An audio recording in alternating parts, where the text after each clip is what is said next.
नमस्कार साथियों, ये सत्र मौसम से तो जुड़ा हुआ है। अब दिल्ली में भी वर्षा अपना दस्तक देना प्रारंभ किया है, लेकिन फिर भी न बाहर की गर्मी कम हो रही है और पता नहीं अंदर भी गर्मी कम होगी कि नहीं होगी। ये कालखंड एक प्रकार से बहुत महत्वपूर्ण है। ये आज़ादी के अमृत महोत्सव का कालखंड है। 15 अगस्त का विशेष महत्व है और आने वाले 25 साल के लिए देश जब शताब्दी मनाएगा तो हमारी 25 साल की यात्रा कैसी रहे, हम कितनी तेज गति से चले, कितनी नई ऊंचाइयों को पार करें,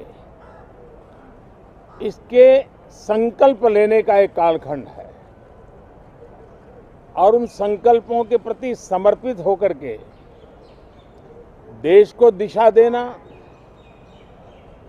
सदन देश का नेतृत्व करे, सदन के सभी माननीय सदस्य राष्ट्र में नई ऊर्जा भरने के लिए निमित्त बने, उस अर्थ में ये सत्र भी बहुत महत्वपूर्ण है।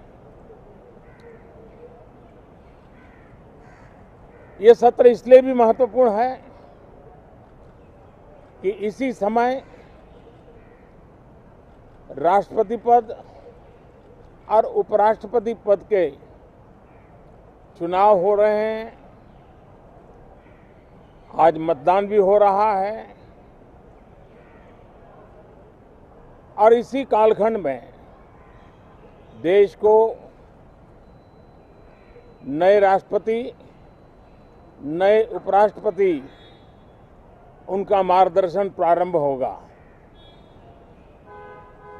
हम हमेशा सदन को संवाद का एक सक्षम माध्यम मानते हैं, तीर्थ क्षेत्र मानते हैं, जहां खुले मन से संवाद हो, जरूरत पड़े तो वाद विवाद हो, आलोचना भी हो, बहुत उत्तम प्रकार का एनालिसिस करके चीजों का बारीकियों से विश्लेषण हो, ताकि नीति और निर्णयों में बहुत ही सकारात्मक योगदान हो सके।